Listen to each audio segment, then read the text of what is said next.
Hare Krishna, dear devotees, please accept our humble obeisances. All glories to Jagat Guru Srila Prabhupada. All glories to our revered speaker for today, His Grace Bhuta Bhavana Prabhu. And all glories to the Assembled Vaishnava devotees. Dear devotees, we are very, very much privileged. We have our own brother, even though he's our brother, but it's been quite a long time having his association as we are having today. And by the divine arrangement of their lordships and the parampara, today we have His Grace Bhuta Bhavana Prabhu. And the reason we don't get lots of his association is he is quite busy. His engagements take him different places. So here we are today. And Prabhuji, I sometimes get overexcited and talk more than I needed to, but I'll try to restrain myself. And with that being said, we may put the verse on the screen and then you take it over from here. Sure. So it's funny, but we welcome you to your own home. So Hare Krishna, welcome to Hare Krishna Africa. Hare Krishna. Thank you so much for the wonderful and warm welcome. So just wait for the verse to come on the screen.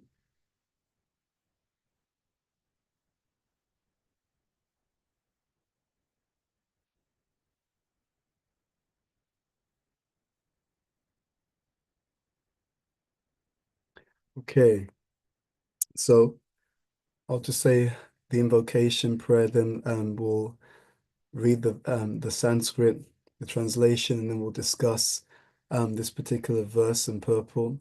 Om Namo Bhagavate Vasudevaya. Om Namo Bhagavate Vasudevaya. Om Namo Bhagavate Vasudevaya. So, Srimad Bhagavatam, 3rd Canto, Chapter 3, text number 6. Sutam Ride Kam Vapusa Grasantam Drisva Sunab Bon Matitam Daritra Amantritas Tat Tanayaya Shesham Datva Tadanta Puram Avishesha. Okay, if we could scroll down. Okay, so Sutam, sun, Mride, in the fight, Kam, the sky, Vapusa, by his body, Grasantam, while devouring, Dritva, seeing, Sunabhya, by the Sudarshan wheel, Unmatitam, killed, Daritreya, by the earth, Amantritaha, being prayed for, Tat Tanayaya, to the son of Narakasura, Shesham, that which was taken from, Tatva, returning it, Tat, his, Antaha, Param, inside the house, Avishesha, entered. Translation and purport by His Divine Grace Srila A.C. Bhaktivedanta, Swami Srila Prabhupada Ki Jai. Narakasura, the son of Daritri, the earth, tried to grasp the whole sky, and for this he was killed by the Lord in a fight. His mother then prayed to the Lord. This led to the return of the kingdom to the son of Narakasura, and thus the Lord entered the house of the demon. Purport. It is said in other Puranas that Narakasura was the son of Daritri, the earth, by the Lord himself. But he became a demon due to the bad association of Bana, another demon. An atheist is called a demon. And it is a fact that even a person born of good parents can turn into a demon by bad association. Birth is not always the criterion of goodness, unless and until one is trained in the culture of good association, one cannot become good. Okay. Gyanatamurandasya. Gyananjana Shalakaya Chakshu Umilitam Yena Tasmai Shri Gurave Namaha. Shri Chaitanya Manobishtam Stapitam Yena Bhutale Swayam Rupa Gadamayam Dadati Swapadantikam Vandeham Shri Guru Shri Utapadakammalam Shri Gurun Vaishnavamscha Shri Rupam Sagrajatam Sahagana Raghunatam Vitam Tvam Sajivam Sadvaitam Sarvadutam Virijana Sahitam Krishna Chaitanya Devam Shri Radha Krishna Padan Sahagana Lalita Shri Vishakam Vitamscha Hey Krishna Karuna Sindhu Dinabandhu Jagat Pate Gopisha Gopika Kanta Radha Kanta Namostate Taptakanchana Gaurangi Radhe Vrindavaneshwari Vrishabhanu Sutta Devi Pranamami Hari Priye Vanchakapaturabhyascha Kripa Sindhu Bhyeva Chapatitnam Bhavanebhyo Vaishnavebhyo Namo Namaha Jai Shri Krishna Chaitanya Prabhu Nityananda Shri Advaita Gadadhara Shivasadi Gaura Bhaktavinda Hare Krishna Krishna Krishna Hare Hare Hare Rama Rama Rama Hare Hare. Okay, so I'll begin by requesting the blessings of the devotees and just saying how honored I am to be in all of your association. And it's also a great honor to be able to reflect on these wonderful verses and purports of the Srimad Bhagavatam and the life-changing lessons that lie herein. So in this purport, well, in the verse and purport, we're hearing about this demon, Narakasura, the son of Daritri, the earth. And it's very, very interesting. When I was preparing for this verse, and also if you look at the verse itself, there's something that's very subtle here, which is easy to miss. So it says here, let's see. It talks, this, the phrase, mother then prayed to the Lord, and thus the Lord entered the house. So Narakasura actually is of divine parentage. So his mother is Daritri. Daritri is another name for Earth, Mother Earth, Bhuma. So Narakasura is also known as Bhumasura in some places. And what's often missed is that his father is actually an incarnation of God. So his mother was the earth goddess, but his father is Varahadev. So his father is actually an incarnation of God. And so, interestingly enough, even though he's born of the lineage of the Supreme Personality of Godhead himself, and even though he ruled the kingdom, and he was even described at one point as being a very wise ruler, a very good ruler, a very good king. It is explained that he, from being a wise ruler, eventually became corrupted. And in this verse, it also explains why. It is due to the association of Banasura. This lesson is very, very instructive for each and every one of us. Someone who is actually born of the Supreme Personality of Godhead eventually became someone who even challenged the Supreme Lord himself and therefore ended up being killed by Krishna. Very, very interesting, because we hear all the time about the importance of association, why association is so valuable, what happens. But here in the Bhagavatam pastimes, we see such strong examples that we see someone who's come from the Lord himself, but who could also be so corrupted by the association. In Parashara Muni's Brihad Parashara Hora Shastra, he explains that our behaviors are based upon three different influences. The first influence, he says, is your nature. So how we behave in the world is based upon our psychophysical nature. We act a certain way according to that. Then Parashara Muni says also there's an influence from your upbringing. So the way that we're brought up, we see this in the world, right? We see it every day. Someone has a certain kind of tendency, a certain kind of character, a certain kind of nature. Then there's the influence on top of that of their upbringing. What does the upbringing do? The upbringing can either suppress who we are it can be neutral to who we are, or it can help who we are to really flourish. Okay, so three states of nurture, either causing some kind of repression. And the Christian warns about this in the Bhagavad Gita. He says everyone has to act according to their nature. What good will repression do? Okay, so many people in the world, they're repressed. And what does the repression lead to? If the repression keeps going on, it actually activates the mode of ignorance. You know, just like sometimes you see that you have a fizzy drink and you're shaking the drink and all the pressure's building up inside. But there's a lid on that drink, so the pressure just builds up, builds up, builds up. It can't get out. But you know that something negative is happening in the bottle. The moment a little bit of room is made available, the moment you open the bottle a little, everything explodes outwards or overspills. Because even though externally the bottle was closed, internally there was all this pressure that was building up. And that's what happens in the modern society where we repress the spiritual needs of an individual. Oftentimes, we live in a society which is so attuned to the lower modes that it causes people to only look at things in a superficial way. So we look at various situations in society, wars, abuse, greed, lust, envy, violence. We look at so many different things in society.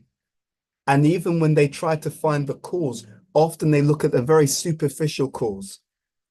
We don't go so deep due to the modes, due to the conditioning. We don't go so deep as to see what was the repressed aspect, what caused that repression so that these issues were building up, bubbling up beneath the surface, and eventually they exploded. This is very interesting for us because it also relates to us as individuals, that we ourselves are like the microcosm, and the universe or the society is like a macrocosm. So you have the big and the small. So therefore, just as these issues can arise on a collective level, in a society level, in a country level, in a global level, they can also arise on a personal level. In fact, they always arise from the personal. The collective is always the total of the individual characters. So one of the reasons why Krishna consciousness is so powerful is that every time as devotees, we actually attune ourselves in a healthy, nourishing, and spiritual way to the will of Krishna, we are releasing some of the pressure of the modern society. Issues which would have otherwise exploded are now allowed to manifest in a healthy, calm, and progressive way. So there is the nature of the individual, there is the nurture or the upbringing of the individual, and then we come to this verse. After nature, after nurture, there is also the network. So this network relates to association. So someone of such an exalted parentage, just by bad association, suddenly becomes so demoniac. Demoniac to the point that actually Krishna appears and actually decides, I'm just going to kill this person. So Narakasura was actually born in the Satya Yuga, but he lived through the entire Treta Yuga. He was initially raised by King Janaka, right? So he had such good association in that sense. He conquered different areas, so many different things. But the association with the demon king Banasura made him turn from a fearless and wise leader into a bold and arrogant and dangerous demon who was so bold as to challenge Krishna himself. Okay. He became infamous for his wicked rule. He was disregarding of the devas and women. He defeated Lord Indra. He abducted over 16,000 women and imprisoned them in his palace. He stole the earrings of Aditi, right? And he usurped some of her territory as well. So all of this negative behavior just from this one thing, association. Prabhupada, he has many different statements about association. I wanted to just share some of these because I think that they're very, very useful in terms of helping us to understand why association is so important. Prabhupada writes, the process of advancing in Krishna consciousness and devotional service is that one must seek the associations of persons who are already Krishna conscious and who engage in devotional service. Then Prabhupada says, this is very important, without such association, one cannot make advancement. Our whole process is a process of the flow of mercy. Just like water falls, right? Water flows from above to below. You have the gravitational pull. So sometimes you go somewhere, you see a waterfall, it looks very beautiful, and something is rushing from above, and the natural gravitational pull allows it to descend. That gravitational pull of bhakti, the gravitational pull of devotion, of mercy, is called compassion. It is the compassion within the heart of the devotees that cause their mercy to descend upon the living entities in this world. And that mercy that descends into our lives from these great personalities, that mercy, just like a waterfall, that mercy, that flood washes away the anatas, the misconceptions, the illusions. It washes it all away. And when everything is washed away, what is left? What is left is our real condition. It's a very beautiful thing. There was a very famous statement by, I think it was a great artist. He said that perfection, get this, he said that perfection is not when there is nothing left to add. He said that perfection is when there is nothing more to take away. And that understanding symbolizes Krishna consciousness. Why does it symbolize Krishna consciousness? Because it symbolizes Prabhupada's statement that actually it is our original nature to be Krishna conscious. So we are not taking to the process to add something. We are taking to the process that will take away everything which is artificial. Interesting. We take up a process to take away. Right? And in the same way, when that flood of mercy comes, just like water, it cleanses everything, but it also purifies, it cleans everything. It washes away everything that is unnatural, unclean. Very interesting. Chanakya says everything unnatural is an enemy.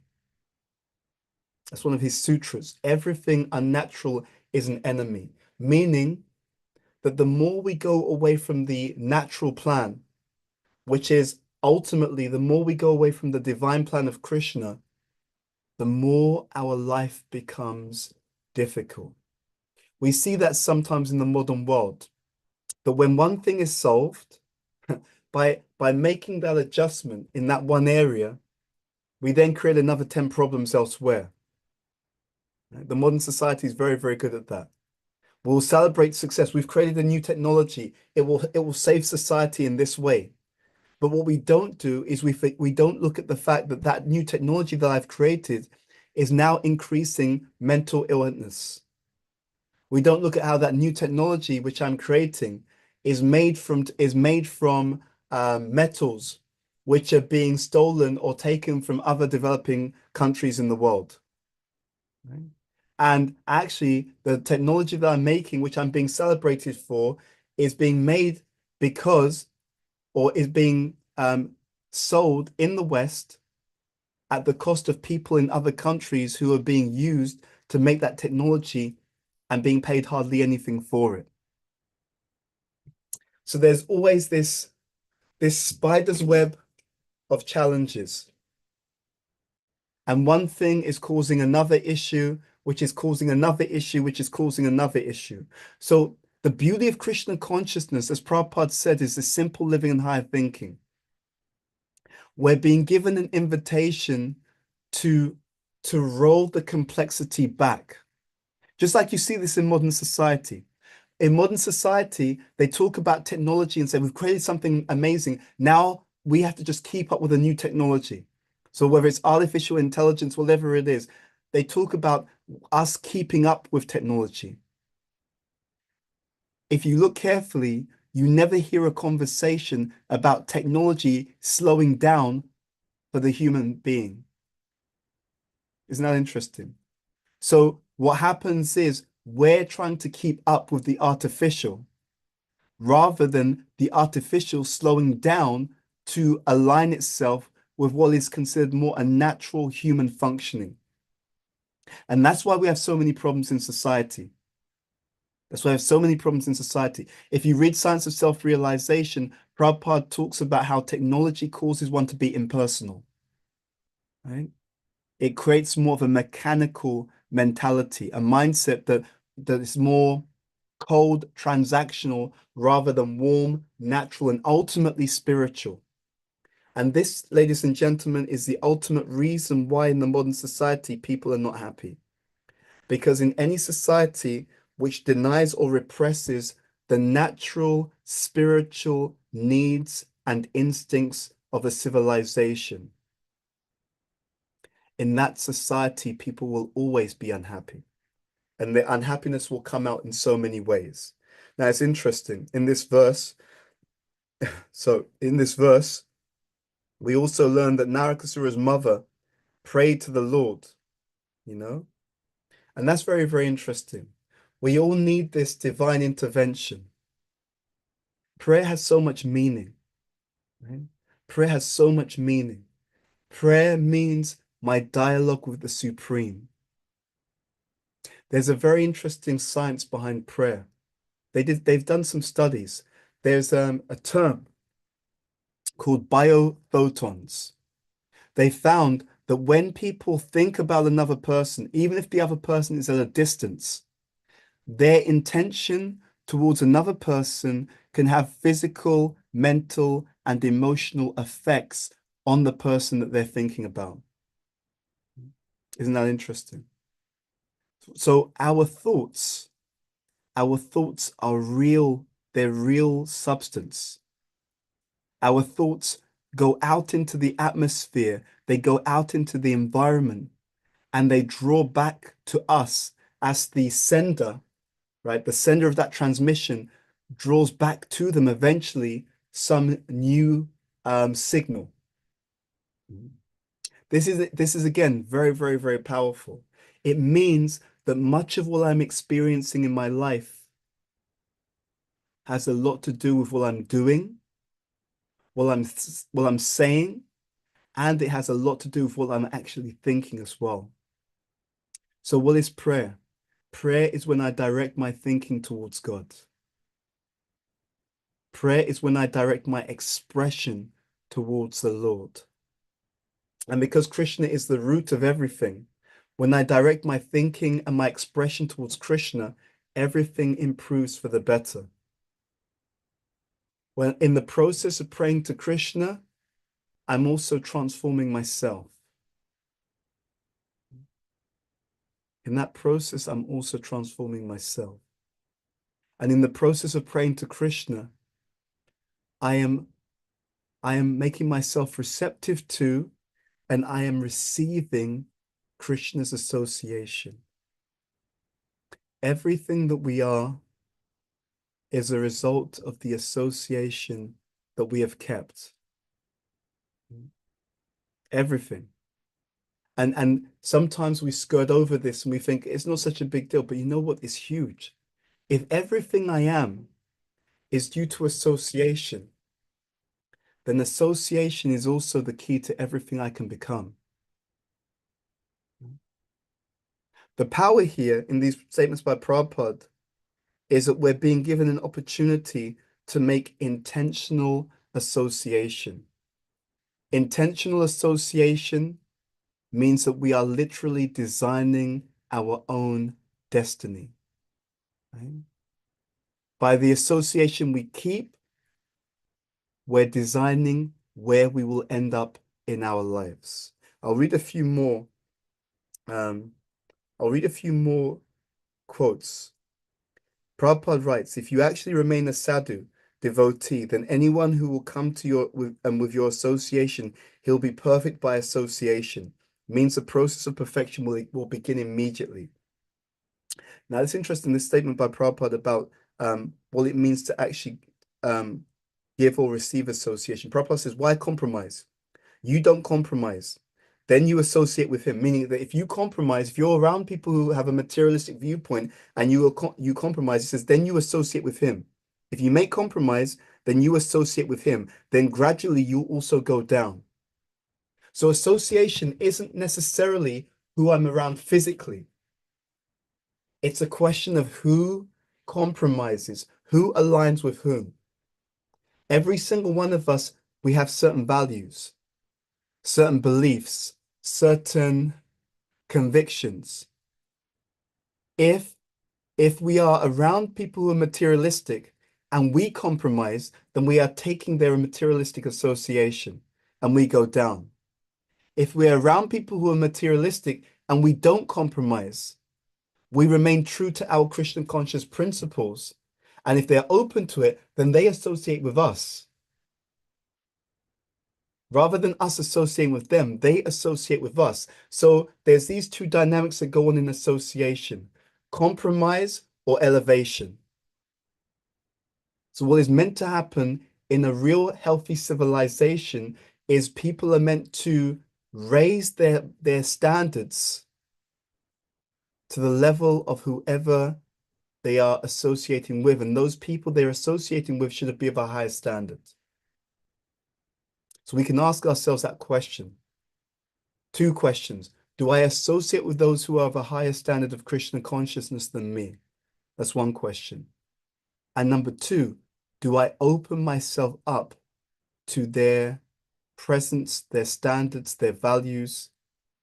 Am I receptive to what they are?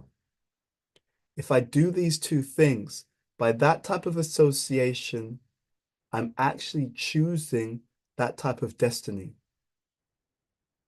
It's very interesting. You could think of it in a very interesting way.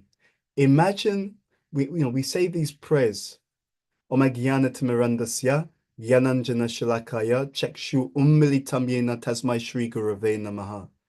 We thank the spiritual master because he actually he helps us to overcome this blindness, right?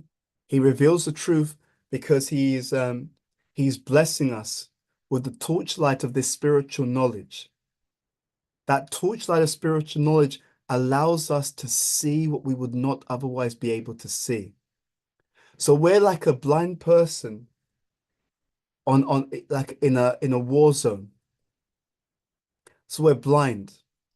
We don't know where the landmines are. We don't know where the weapons are. We don't know where the enemies are. However, we are guided by someone who can see everything. So they can say, take 2 steps forward, take 1 step to the right. They can say, run forward now, stop. They can say, lean, bend down a bit more, and then stay bent down and walk forward. You can go under the bridge. And what's very, very amazing about this is that in order to get that superior perspective, that superior guidance, and that superior outcome, it just takes one thing. That one thing that's required is faith. That's why we're so lucky. The pages of the Srimad Bhagavatam, they allow us to see that which we would not be able to see otherwise. And it's not just the material energy in a general sense. Through the Bhagavatam, through the spiritual master, through the association of devotees, we are able to be guided in such a way that we are able to maneuver through even our karma. I remember when I remember before my spiritual master was diagnosed with cancer. I was in Gitanagari. It was very, very interesting. At that time, my karma was such that I was not going to have any resources. I'd been told by someone, Your karma is such that you will lose whatever resources that you have at this time. Very interesting. Now, by Krishna's mercy, by the mercy of the Vaishnavas, by the mercy of Guru, at that time, when I was in Gita Nagari, before my Guru Maharaj was diagnosed with cancer, at that time, I was just living in the ashram, right? So my karma was to lose all the resources that I had, but I didn't have any resources in the first place, therefore nothing was lost. Very interesting example. Krishna can situate the devotee in such a way that you meet your karma in such a way that it does not become a problem for your spiritual progress. If we follow the map, the Srimad Bhagavatam, the statements of the spiritual master, the statements of the Shastra, so Guru, Sadhu, Shastra, they're like the map. Prabhupada says something very interesting in one place. He says that either one is very fortunate or one understands things through Shastra. Now, when I heard that statement, it made it very clear to me. Prabhupada was equating the two things because it's like this. Either you're very fortunate, you go into a field and you decide to dig somewhere, and suddenly you just find that you're just digging, and if you keep digging, you come across gold. So that's one kind of good fortune. You happen to strike gold. The other type of good fortune is someone gives you a map and you're able to read the map, and on the map it clearly shows you where the gold is buried in that field that you're around. So either you strike gold by accident or someone gives you a map which shows you where to strike gold. But either way, ladies and gentlemen, we better get the gold. That gold is the love and the gift and the Krishna consciousness that has been given to us, that's been offered to us by Sri Chaitanya Mahaprabhu. We need to make sure that we get that gold. And so the Shastra is the map, the Guru is the guide, and then all we have to do is follow sincerely. It is so interesting how this Narakasura can become a demon who starts to act improperly. What is the demonic mentality? The demonic mentality, it actually is rooted in illusion. It is actually, in one sense, we should feel compassion for such personalities. Why? Because they're so confused that they don't even understand that what they're doing goes against their own self-interest. That's the amazing thing about it. It's not like someone's a demon and you could say on one level they're bad, treacherous, atheistic, etc. But on another level, on a deeper level, you can say they're confused.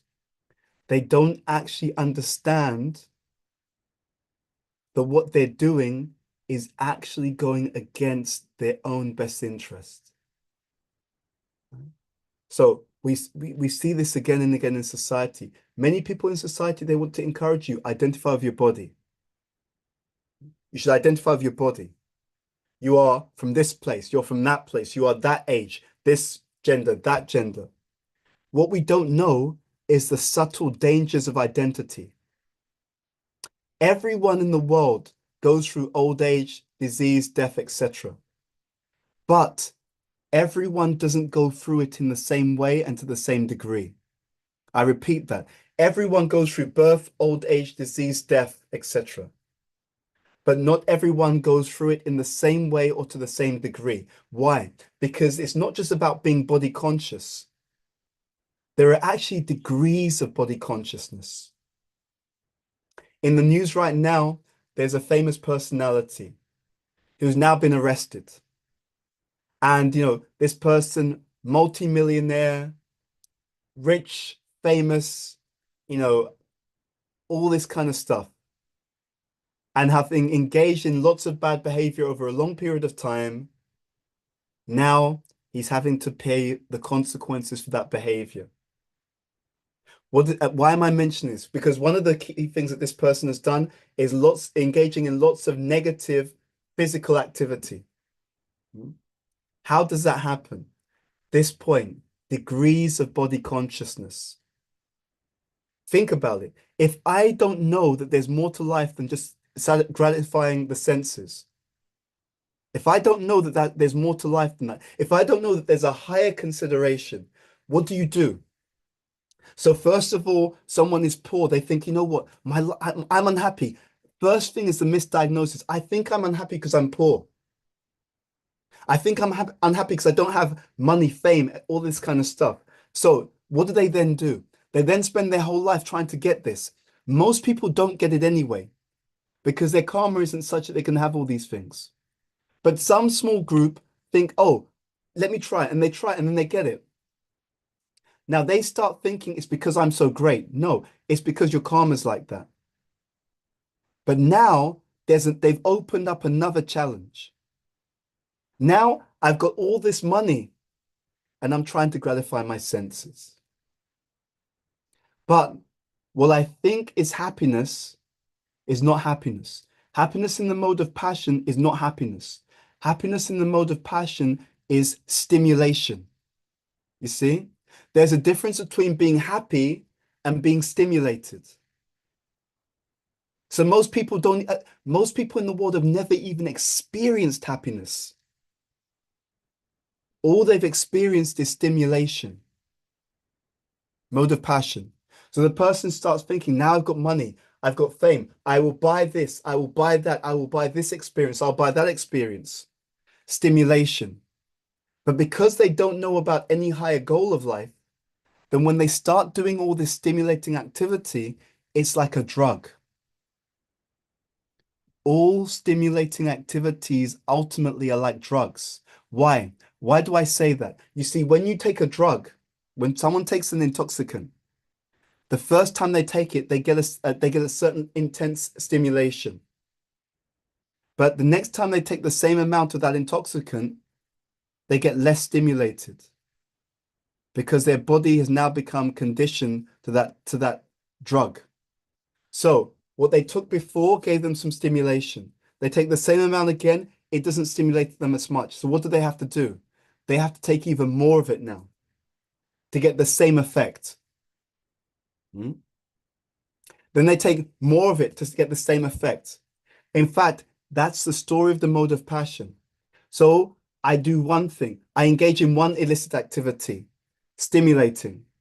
But now, like Prabhupada said, what does he say? It's like scratching on an itch. You actually inflame the situation, it gets worse. You scratch it, you have to scratch it some more with the idea of trying to relieve the itch. But now you've stimulated it even more. Then you have to scratch it some more to try and relieve the itch, and you stimulate it even more. So one illicit activity. After a while, it gets boring. So I've got to do something even more degrading to get some stimulation. That gets boring. So I've got to do something even more degrading to get some stimulation. So it's a dangerous ultimately downward spiral of addiction. So most people have never even known happiness. They've never even experienced happiness because what they call happiness is actually the stimulation that leads to addiction, that leads to fall down. Interestingly enough, this other point we can take from Narakasura and him challenging Krishna is that actually, and this is a very important lesson for all of us, the more we receive, the more humble we have to become. See? It is not enough to be Krishna conscious to a certain level now. It's never enough because the Maya accelerates. So in order to be balanced, knowing that the Maya accelerates, and in order to remain balanced, Krishna consciousness has to also accelerate. You're trying to win a race. Now, if you stop running, you think I'm ahead. So I'm doing quite well. Guru Maharaj is pleased with me. So I'll take a break. I'll stop running. Do the other athletes who are running behind you, do they stop? Do they think, oh, this person stopped running, we should also stop? No way. No way. When they see you stop running, they think to themselves, here is my chance to catch up and overtake them. That's the way it is. That's the way life is. That's the way Maya is. So Narakasura became proud by a bad association. We also, if we do not accelerate our devotion, that bad association, ultimately the worst association is the conditioned mind. That bad association then catches up with us. I'm preaching to myself when I say this. That bad association, that internal negative association then catches up with us. And when it catches up with us, then we lose our ability to progress in a healthy way. It's very, very interesting because we also don't know what kind of karma we have. We don't know what situations or circumstances are just around the corner for each and every one of us. Just like this celebrity. This celebrity, one day, everyone's talking about how wonderful they are. Everyone wants to know them. Tomorrow, everyone wants to distance themselves. I have nothing to do with this person. I don't know this person. That's the way the material world is. Treacherous. Literally, treacherous. So each and every one of us have an opportunity in our Krishna conscious life. Each and every one of us have an opportunity to be very wise in how we practice bhakti. Each and every one of us have an opportunity to consciously choose the association that we keep in order to accelerate in the goals that we have of spiritual life. You know, my spiritual master used to say that in the Olympics, he would notice that in when a country has an Olympic team, if they have a gold medalist in their team, it raises the standard of all the other athletes in that same country because they also feel we can do it because we have a gold medalist on our team. Similar thing for us. When we associate with advanced devotees, and this is a real point here, we have to actively go looking for it. Don't expect it to fall in your lap. Every type of association is a destiny in disguise. Right?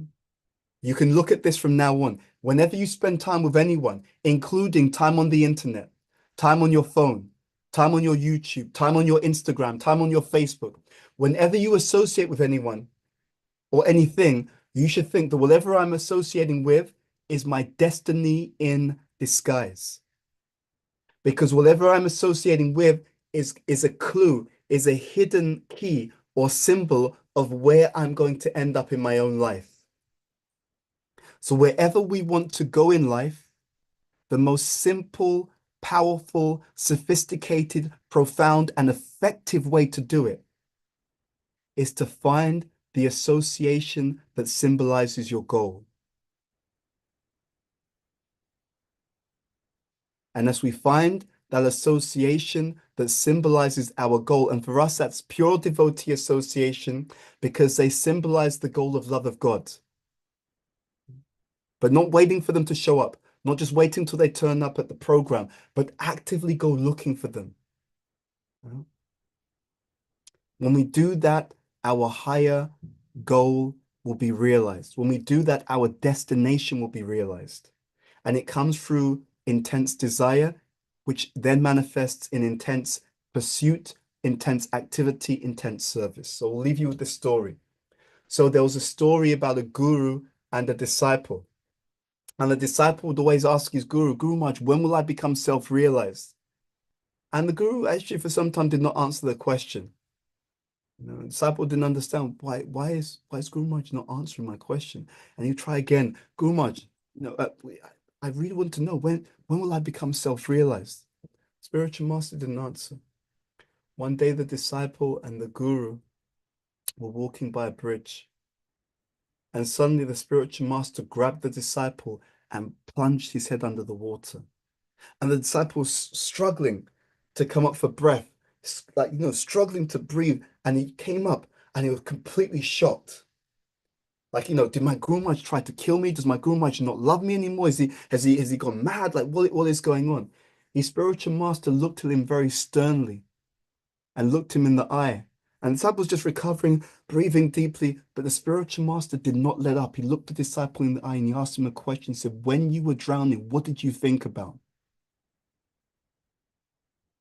And the disciple was still trying to orient, but he was able to just, he knew very well what he'd been thinking about because it was so intense. He said, I was just struggling to breathe. I was just struggling to come up for water. And his spiritual master said to him, he said, when your desire for Krishna is as strong and as intense as your desire for air when you were drowning, So when your desire is that strong, then you will become fully self-realized. Thank you very much. Hare Krishna. Open up for any questions or comments. Hare Krishna. Thank you so much, Sri Bhuta Bhavana Prabhu. Well, I am certainly quite a man of no short of words, but it seems I'm kind of handicapped this time because I do not really know what to say. This katha you shared with us it's like a medical doctor accurately diagnosing the problem and at the same time surgically operating on the problem to relieve the patient of his ill condition. So, dear devotees, if anyone may have questions, realizations, comments you may want to ask or share, please indicate by using the hand emoji or your physical hand, and you'll be asked to unmute to ask or share your realizations or comments.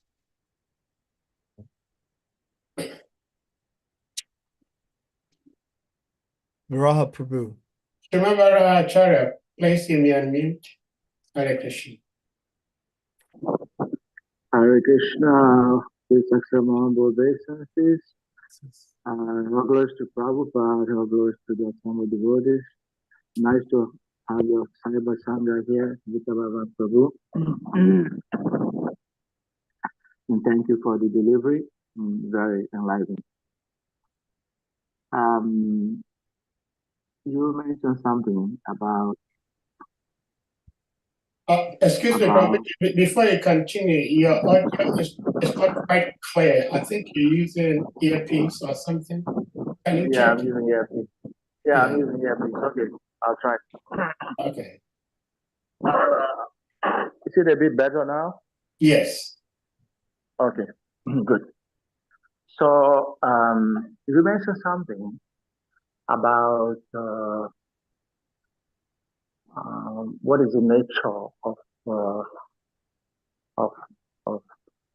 devotion. Yes, it says something like, we don't have anything to add to it. We don't have anything to add to it. And we only have things to take away from us.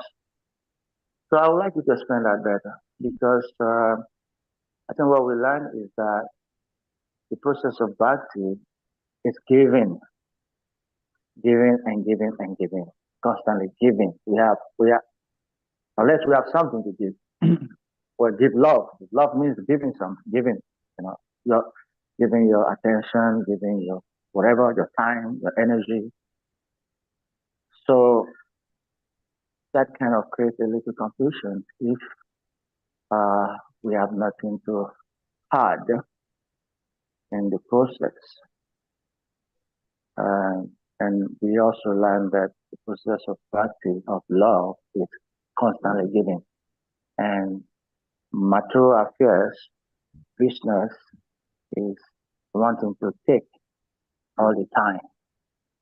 So can you please clarify that with little understanding I have?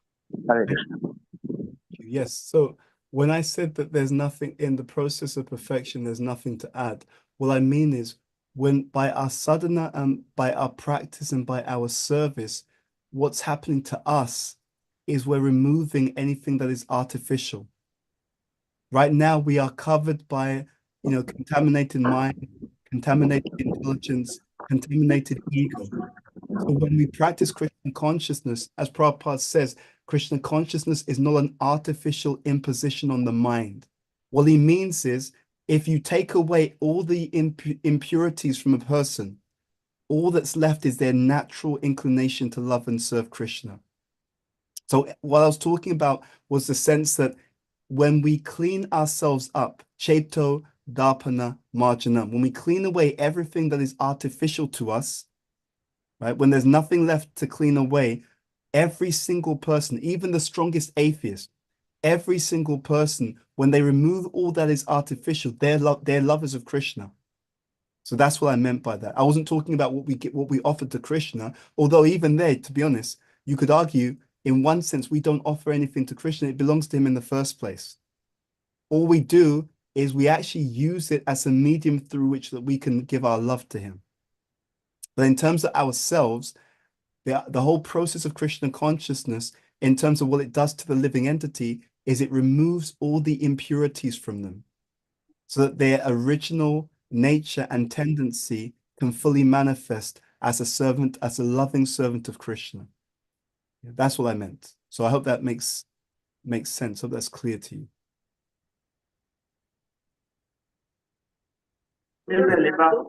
Okay. Thank you very much. Nice Thank plan. you, Hare Krishna. Krishna. Hare Krishna. Well, Kusha Prabhu, please give me a name. Yes, Prabhu Hare Krishna and Web Businesses.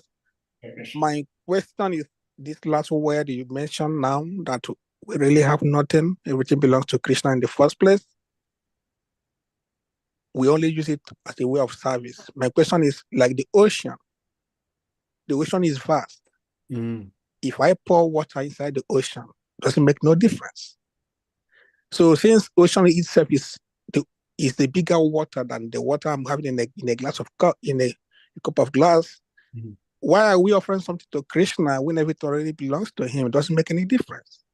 No, see, it makes a difference to us. It makes a difference to him. So let me explain. So it's just like this. So often we remember when we were young, and let's say it's our mother's birthday, right? Or even our father's birthday, or Mother's Day or Father's Day. So some celebration. And then we made a card for our parents.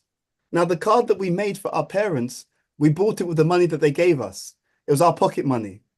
So we got the card, the crayons or the pen that we used to write happy birthday, mum, or happy birthday, dad. My parents, they paid for that pen. It was the pen, it was their pen, you know, and everything that we did, it all came from resources that were given to us because we were at school, we didn't have a job, you see. But what the parents appreciated is the love, the sentiment, the affection with which we gave the gift. So Krishna's like that. Krishna's like that. He wants to have a loving exchange with his devotee. You see, and we see this. We see it like a reflection of this in the world. Even if someone's famous and wealthy, right? Someone's a millionaire or a billionaire. Still, when their friends, when their family throws like a surprise birthday party for them, right? And buys them some nice gift. They don't say, oh, you're living in my house, the birthday party, you bought the cake with money that I gave you. And, you did it as a surprise. And the gifts that you got me is due to the money that I gave you in the past. The billionaire doesn't say that. He says, that's so kind of you to buy me something. Because he appreciates that it's a loving exchange, it's a loving consideration, it's a loving thought. Now, there's another level.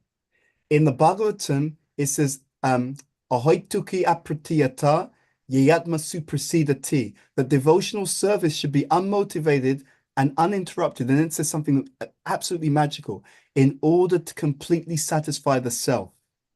This is another answer. Because we're part and parcel of Krishna, it is only when the part serves the whole that the part feels happy, feels true joy, feels true fulfillment. Prabhupada gives the example of the hand, right? And let's say that, or even the stomach. Let's say that there's some food on the table, right? You've got a plate of very delicious prasadam. The hand, picks up the food. Let's say it's a bun or some bread. The hand picks it up, but the hand decides, why do I need to give it to the stomach? Why should I give it? It doesn't make any difference. The stomach, I want to enjoy the sandwich myself. So the hand tries to then squeeze the sandwich and play with the sandwich and move around the sandwich, and it's hoping that it will be satisfied. It can't be satisfied because the hand is part of the body. It is when the hand takes that food, puts it in the mouth, it's chewed, and then enters into the stomach. Then the whole body, the entire body is nourished, feels satisfied, and grows. So in the same way, it is a question of what is true happiness. Because we're part and parcel of Krishna, if we decide to just, I will do whatever I want independently, you'll see, just like everyone in the world, you'll see that we just become unhappy. That's the point. Mamai vamso jiva loke, jiva bhuta sanatana, manashishtan indriyani, prakriti shtani kashati, mama eva amsa. Amsa means part and parcel. Krishna says the living entities are my eternal parts and parcels.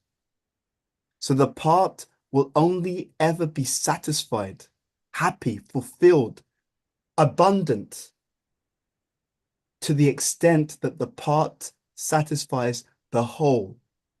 So we're part and parcel of Krishna.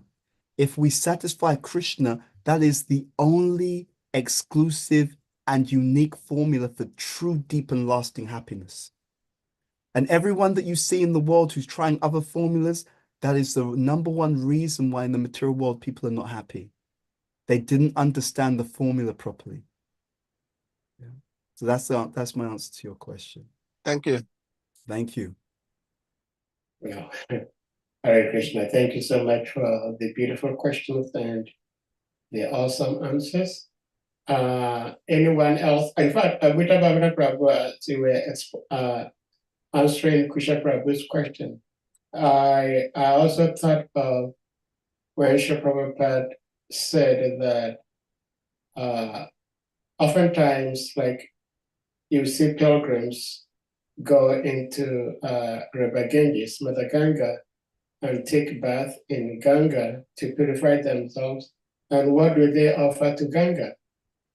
They fetch the same Ganga water and offer it back to Ganga, and Ganga becomes very happy. Even though it's her own water, but since it was offered back to her, because what is coming with that is the loving expression. So that is what you just explained. So beautiful. Anyone else with something to ask or share?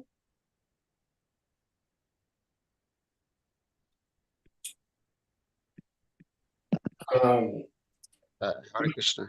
Yeah, Govinda Prabhu, please. Hare Krishna Govinda. Hare Krishna Prabhu. Please accept my respectful obeisances. A glory to Gurudev, our glories to you. Hare Krishna. Bless Hare you. Krishna. Govinda Prabhu is our Garuda on this platform. He's always writing. Hare Krishna, go ahead, Prabhuji. Hare Krishna. Yeah, Prabhu, when we talk of association,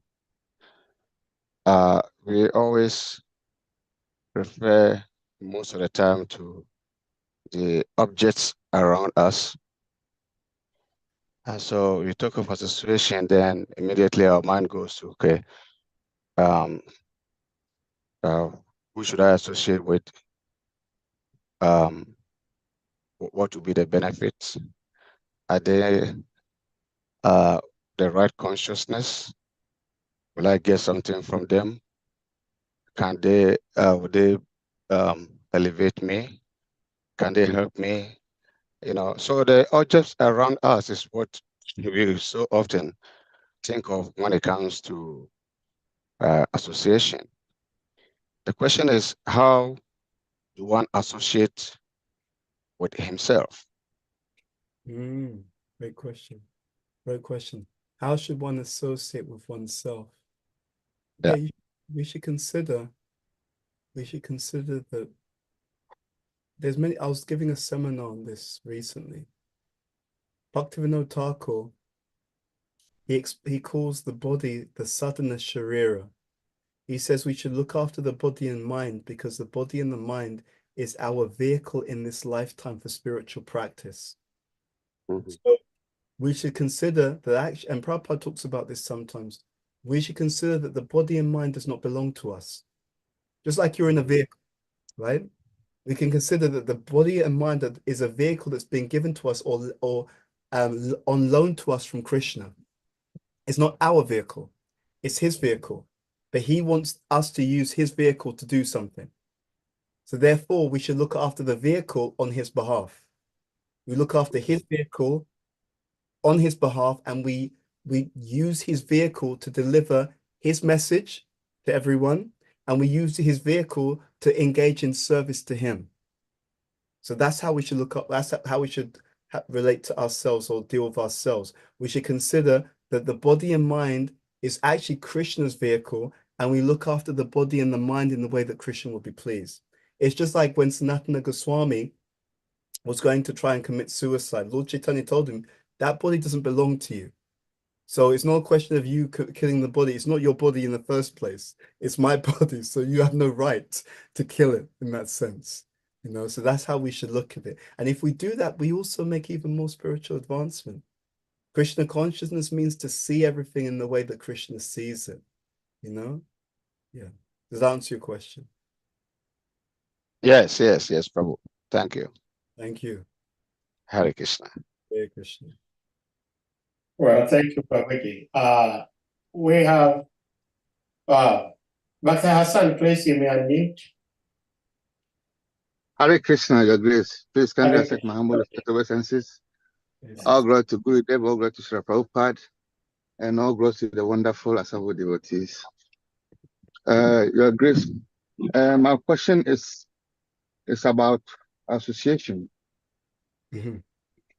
For instance, when you have a guru, Mhm. we have a Diksha Guru and Shishya Gurus, Mhm. and we have a senior devotees which we look up to them. Mhm. And we learn a lot from them, and we associate from them. Mhm. As a neophyte devotee like me, who doesn't know nothing. For instance, if somebody who look up to is doing something or try to do something which goes against the devotional service, Mhm. and sometimes it is said that you don't have what it takes to talk about it. In your very heart, it's not that you want to criticize the person or the love you have for the person, you become worried. Mhm. One way or another, either you talk about it or you don't talk about it. In your mind, that thing is there. Mhm. And Sorry. at the same time, you find it very difficult to talk about it, not in a way that what he's doing is affecting you, but it's somebody you look up to. Mhm. So how do we deal with such a situation? How do we deal with it without offending the person or not talking about it? Because in the first place, think to my little intelligence, thinking about it, that he's doing something which is against the devotional service. No. In my mind, I'm already criticizing the person. No. There's a difference between understanding what's right and wrong and making offenses. Okay. Prabhupada says you should surrender everything except your intelligence. That's the first point. So the idea here is very simple. See, it's like I'm going to explain it from a different angle. It's like Okay. this. If when we're talking about devotional service and association with devotees, we're talking about a very deep level of love. It's just like a doctor who loves their patient does not deny if the patient is ill. They actually want to see the truth, but they don't see the truth so that they feel bad and that this person is disgusting. They look at the truth because they're always thinking, how can I serve this person? So I want to see the truth so that I can serve. That's what allows me to be honest and at the same time to be compassionate, humble, kind, and loving at the same time. If I'm a doctor and I pretend that my patient doesn't have an illness, I'm condemning them and cursing them to become even more diseased. So as devotees, we are spiritual scientists. We always want to see the truth, but we always want to see the truth so we can learn how to better serve. So that's point number one. Seeing the truth does not mean it's offensive. It's offensive if my response to the truth is to be critical and insulting to the person. But it's also the case that my response to the truth should be, how can we help? You see? So the problem isn't seeing the truth. The problem is my response to the truth. So that's point number one. Point number two, there's an etiquette. What protects us is always doing things in proper etiquette. If I have a concern that something's wrong, I then speak in confidence, like confidentially, to someone who's senior who can help to guide me as to how to address the situation. And often the senior person, they will address it if it's with someone who's above me. You see? So rather than me claiming, oh, you're doing this wrong, because I may be wrong also. I may have misunderstood something. But now I express a concern to my senior, they can either help me to understand or they can go to the person and help them to understand what they need to change. Okay? So the first point is there's nothing, you should never surrender your intelligence in Krishna's service. Right? You should never surrender your intelligence blindly. That I mean, you engage your intelligence by using it to understand the truth according to Guru Sadhu Shastra. That's point number one. Point number two, we address things through etiquette. So if it's a peer, I may speak to them if I've got a relationship. If it's a junior, I may guide them if I have a relationship. If it's a senior, I will go to someone on their level, explain my concern, and then they will give some guidance accordingly. So that's the second point. Now, the third point is also very, very important. The third point is that, and this is to keep us humble, whenever we perceive what may be an issue in someone else, I should always think to myself, how does that same issue show up in myself? Right? You see someone getting angry, you should think, okay, how, where am I losing my temper and getting angry unnecessarily? You see someone acting improperly. So then you look at yourself and think, okay, I see that. I'm not going to pretend it's not there, but where, this is Krishna's mercy showing me that this is not good behavior. So now let me look and see where is my behavior not so good? And if I do that, it will always help me to remain humble.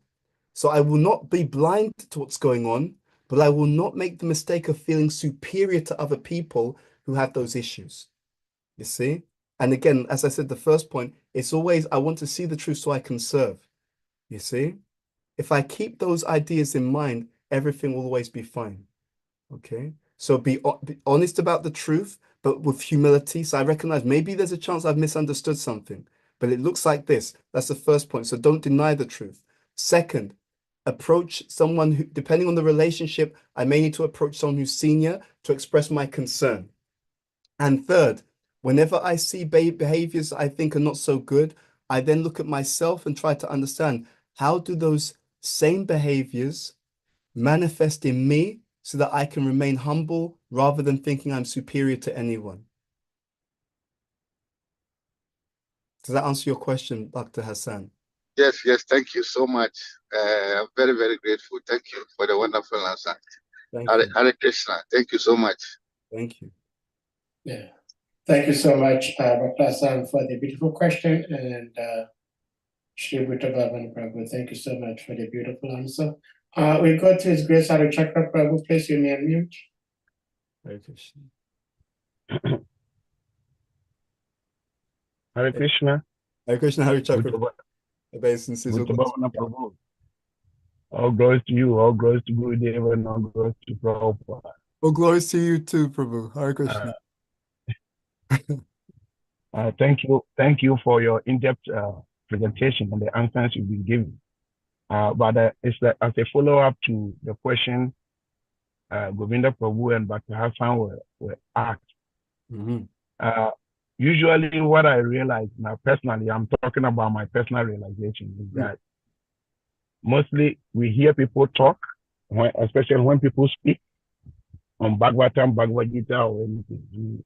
Most of Islam speakers, they talk about we should look for good association so that we can enhance our devotion of everything. Yes. Right. But we know in this world, no matter how degraded you are, somehow or the other, you may be above somebody. Yeah. So why is it that we don't also try to preach that we should also be able to seek for some association of some people that we think that, hey, how can I help these people? How can I bring them up? Yeah. Why do we always, I mean, by just looking for the way that I want an association that can elevate me, I'm thinking, I'm becoming selfish. Why am I always thinking of myself, how I can get advancement, and not thinking about someone who also may need my help to also make an advancement? So I want you to give some, what do you call it? Some little bit of your wisdom on this. Thank you. It's a great point. I think, see, what comes up in my mind is the verse from Narada Muni.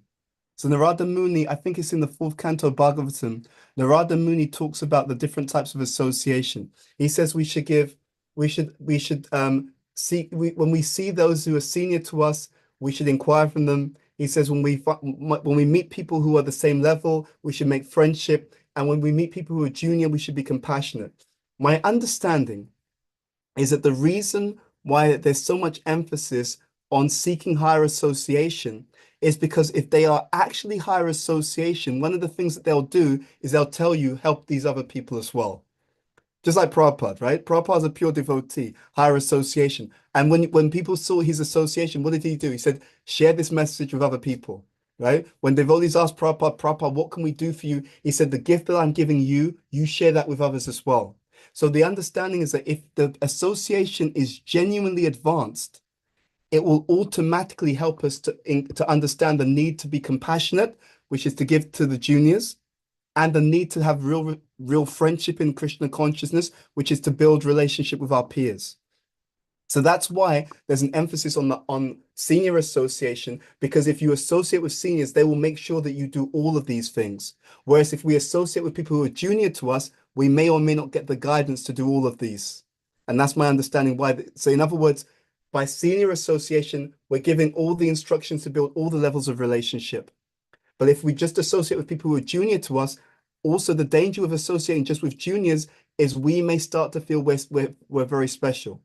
We may start to feel because we're comparing ourselves to people who are less advanced. Therefore, we can feel, I'm really advanced because look, these people don't even know anything. I know so much, and that's the danger of focusing on the junior association. But if you focus on the senior, Prabhupada writes this. It's in the purport to the 7th in the 7th canto of Bhagavatam. Prabhupada explains that one of the ways of developing humility is by the association with advanced devotees. So just like you had so much association with Gurudev, right? And I know that he would have given you guidance on how to preach, how to share Krishna consciousness. I remember Gurudev glorifying you on the preaching that you were doing I think in Africa. I remember him speaking about you directly. I was there physically and he was talking about you.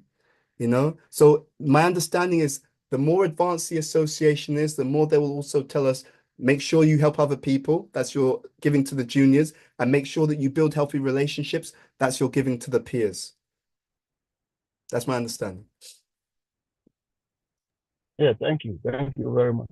Thank you. Thank you. Hare Krishna. So we have a Grace with a Gail. Please, you may unmute. Hare Krishna, everybody. Hare Krishna, Bhuta Hare Bhavana. Krishna. Hare Krishna. Yeah, actually, before you even started mentioning about the danger that we face about dealing with those who are, how do we say, subordinates or whatever, I was going to actually ask you about this thing, how to avoid that danger of, in trying to, quote unquote, help those who are junior to us, that's the word, how to avoid those feelings of superiority, even though we might have association of those who are our seniors, how to avoid that, the falling into that trap, the mindset that, I have more knowledge, therefore I am superior. Yeah, it's a good question. I mean, there's many different ways. First of all, having the balance of all three relationships helps. That's the first point. The second is Prabhupada would sometimes talk about his disciples. He would say that his disciples are manifestations of his own spiritual master who have been sent to help him in his mission. We should actually consider that whoever we're speaking to, whatever we're saying is for our own purification. Just like even giving a Bhagavatam class, we should think that I'm speaking this stuff for myself to hear it. It's my own purification. We should think Krishna has sent me these people in order to speak to them about Krishna so that I can become purified. You see, we should think of, and then also just to add to that, we see factually that our juniors, no one's really our junior. What do I mean by that? The people who are less practiced in Krishna consciousness, they still have certain qualities and attributes that we don't have. You see, you can meet someone who's junior and you may be inspired by how sincere they are. Maybe we've been practicing for such a long time that we're now a bit skeptical, we're a bit cynical about devotion. And we see this junior and it's like, wow, this person is so innocent and so receptive. And they've got the enthusiasm that I may have used to have, but now I've lost it. So we can always learn something from our so-called juniors as well. They're not really our juniors. They're sent to us by Krishna in order to teach us something, in order to give us an opportunity to share our lessons so that we can learn more. You know, it is said that a Brahmana's wealth is his knowledge, and if he fails to give his knowledge to other people, he loses his knowledge. You know, so Krishna is allowing us because in sharing with our juniors, Krishna is allowing us to practice developing compassion. That's actually why they're here. Our juniors are a manifestation of Krishna's mercy in the form of giving us an opportunity to develop compassion in order to please him and make a spiritual advancement. That's how we should see it. And as long as we keep in association of our peers and seniors as well as our juniors, when we're around our seniors, they'll remind us that we're not that great. Yeah, beautiful. Yeah, and I do have that experience also where, you know, in trying to explain the philosophy to others, you know, it kind of helps you to apply what you learn also, because in order to explain it, you have to become clearer yourself. Yes. About the philosophy, you know, and I also have that other experience that you mentioned where, you know, somebody might be very new, but they have so many qualities that I wish I had, you know. Yes. And they become my teachers in that way. Yes. Absolutely. Yeah, so I always, you know, try to you know, in quote unquote preaching to others, understand that it's an opportunity for me to preach to myself. Absolutely. Yeah, thank you very much for those reminders. Thank you. Hare Krishna. Thank you so much, again. Thank you for all you do. Hare Krishna. Let me quickly chip in something about the answer Bhuta Bhavana just gave. Okay, Hare Krishna. That when you said actually people, nobody is our junior.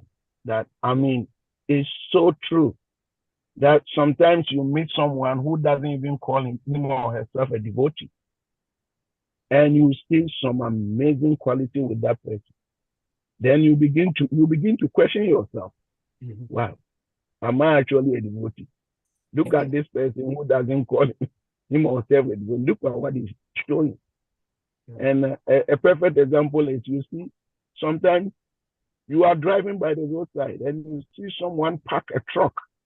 A driver who's driving parks a truck at the roadside somewhere. And somewhere at the side, he spreads a map. He's a Muslim. And he starts offering his prayer. You see such a thing and you are thinking, wow, why can't I even sacrifice to wake up and go to Mangalati? Yeah. This person is so dedicated to what he's doing. So if I call myself a devotee, what am I learning? Yeah. Where is my dedication? Where is my, complete, submission? Yeah. So thank you for that thing. It's very important that whenever we come across, so most of the time we try to learn something, irrespective of what we call the person. Thank you. No, thank you. And you know, I remember hearing that from Gurudev. if the process is actually working, it will result in humility. If there's humility, we will see everyone and we will call everyone Prabhu. What does Prabhu mean? It means you're my master. We don't just say Prabhu to the people who are senior to us, the devotees who are senior. We say Prabhu to everyone, which means that we actually see everyone as our masters and we see ourselves as the servant of everyone. That's the mood. Yeah. Hare Krishna, thank you so much. I just remembered something Gurudev, Yasodhada's Bhaktivedanta Swami Maharaj used to say when he was physically here with us. He used to encourage devotees to preach. You know, and I was indeed and agree with you when Gurudev was in the temple room and he asked Bhuta Bhavana to speak. And I didn't know him at that time. And I was thinking to myself, Gurudev is here and he's asking this young boy, excuse me, Prabhuji.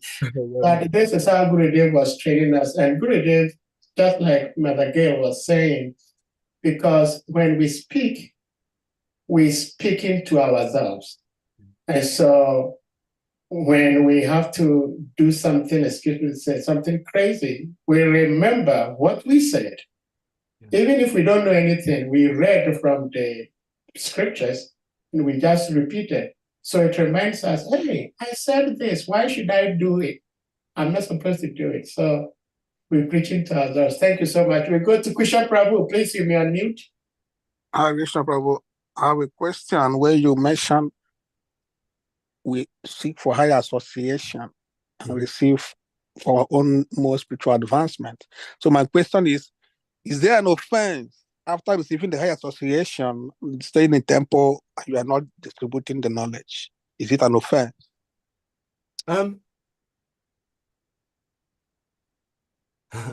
It's a very good question. I would say I won't use the word offense. I won't use the word offense because I don't think that would quite convey the right mood. It means if we have higher association and we don't share, it means we did not take proper advantage of the association that we receive.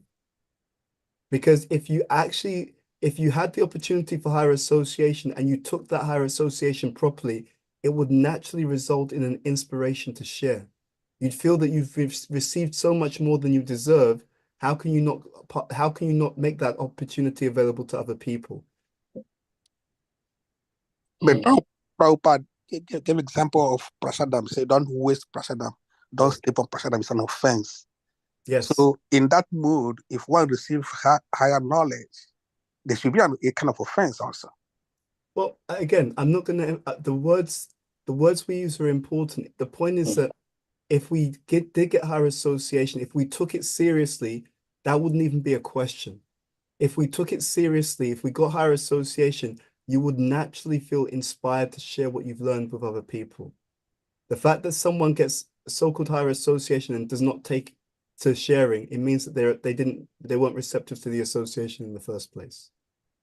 Yeah, let's put it that way. All right. Thank you. Maybe the question then, because I'll need to. Yeah, you need to move on. Okay, thank you so much. Shrimara Prabhu, I believe you may be the last person to ask questions. This is a platform of questions, but there is time also. Thank you so much. Shrimara Prabhu, please give me a mute. Okay, one minute. Hare Krishna, Hare Krishna. Okay, Hare Krishna. So you said something when you were answering about the Asan's question, that Prabhupada said we should give up everything, but not our intelligence. And immediately, I tried to, figure out that. And I remember a story which illustrates just that. I can remember that story. But then I would still want to, I can share the story later on, but I want to hear from you any reference of this where Prabhupada said we should not give up our intelligence. I remember a story to this effect, but it's a story from the Pancha, whatever. Pancharatra. Pancharatra, yeah. I don't recall the exact reference. I heard it from devotees who had association with Prabhupada directly. You see? So, for example, to His Holiness Tamal Krishna Maharaj. So I heard it directly from devotees who had direct association from Prabhupada about these things. So they said it. And they heard it from Prabhupada who told them. You see? So so that's a reference, I guess. But I don't know the particular pastime and so on. But also, to be honest, I have heard that from multiple devotees. But he said that on more than one occasion. But it means you don't let's make sure we're very clear. When it said you don't surrender your intelligence, it means that you don't blindly follow.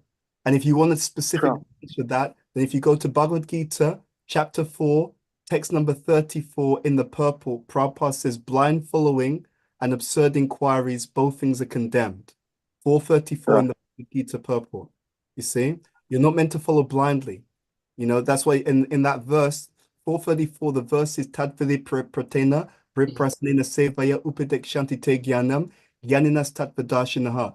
In the purple, Prabhupada says you should not follow blindly, but you should inquire with a view towards learning or understanding the truth. So 434 Bhagavad Gita, the point about condemning, that blind following is condemned. That's what it means by not surrendering your intelligence. It means you follow intelligently, you follow properly, you follow wisely with the proper understanding.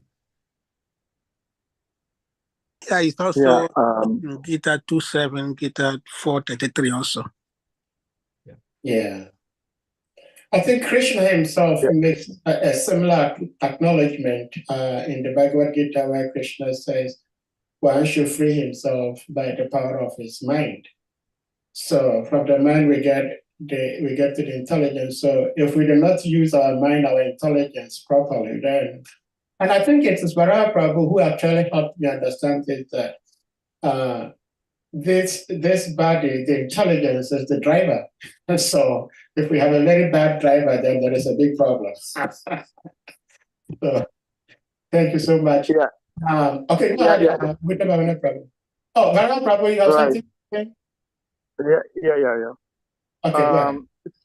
It's such a very powerful statement, you know, and it would have been nice if we have a Prabhupada reference to back it up. Because many devotees in ISKCON,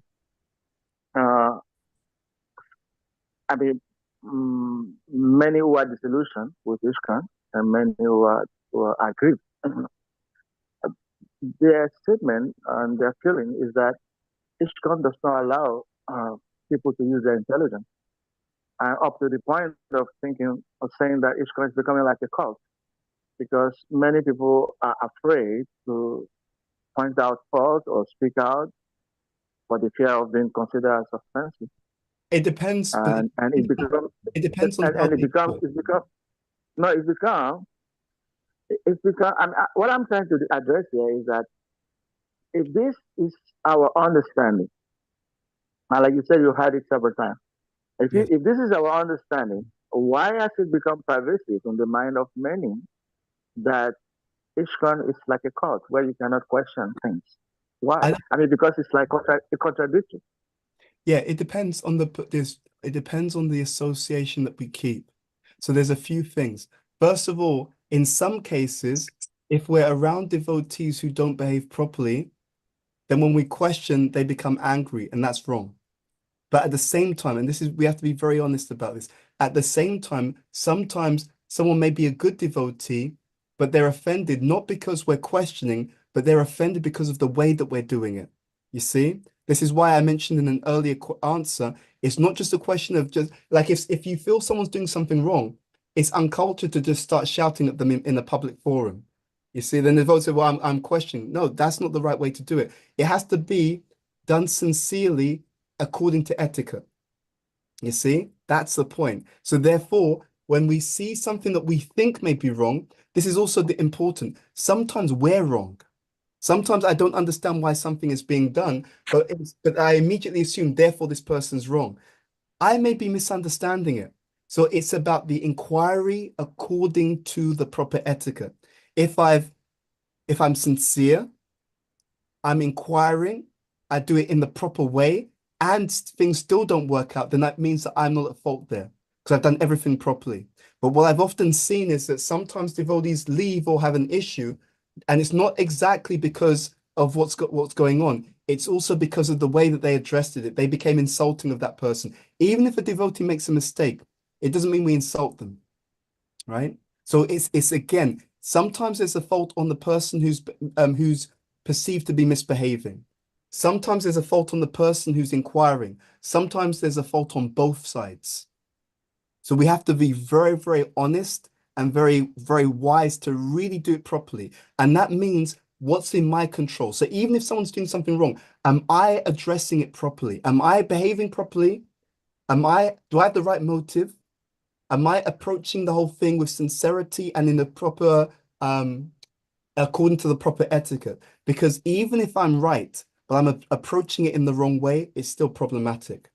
So we have to really see. Sometimes it's not just as simple as saying this person doesn't allow me to question. Sometimes it's like that. I want to be very honest. Sometimes it's true, but sometimes it's something else is going on. So I have to make sure, am I behaving properly, irrespective of what the other person is doing? And if I am, then ultimately Krishna will protect me. Yeah.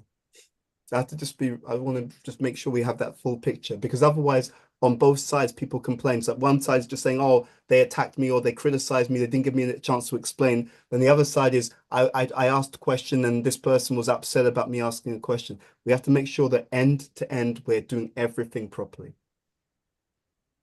Yeah. Hare Krishna. Thank you. I think Prabhuji said you have to leave, but there is this verse I just found.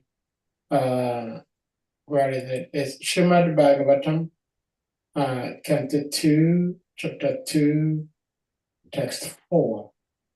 In the purport, Srila Prabhupada was saying that one should use his intelligence to advance his existence, both in the material and the spiritual sense. So I just checked from the database, and there are quite a number of references where Srila Prabhupada encouraged people in general, not just devotees, to use their intelligence. Like 224, Srila Prabhupada says, an intelligent human cannot live the life of an animal. Rather, man should try to utilize his intelligence in arts and science, poetry, and philosophy in such a way he can further the progressive march of human civilization. Can I just add one quote before I go? Yes, please. So I just looked it up just because it was a very good question, Varaha, you mentioned. So I found the exact quote. So Prabhupada talks, he says, and this is a quote, surrender by your intelligence, comma, but don't surrender your intelligence. It's a letter to Balimar Dunn, dated 1974. So direct quote from Prabhupada. It's there. Yeah. Wonderful. I'll share it on the Gurudev Global Connect group. Okay, please do. Well, dear devotees, we can't thank you enough for your love, your patience, and participation. And at this point, we're going to humbly request you all to kindly unmute, and we chant the loudest Hare Krishna Mahamantra to express our appreciation to our great speaker, His Grace Bhuta Bhavana Prabhu, for sharing his love and wisdom with us today. And we pray and hope that we can have this association more and more in the very near future. So, dear devotees, please, you may kindly unmute and we all chant. Jai. Hare Krishna, Hare Krishna, Krishna, Krishna, Krishna, Hare Krishna, Hare Hare, Hare Ram, Ram Ram, Hare Hare.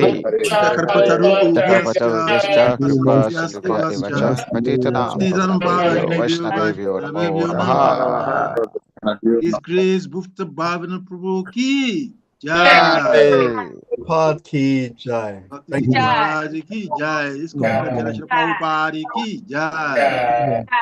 Those to assemble devotees. Hare Krishna. Thank you very much. Bhuta Bhavana,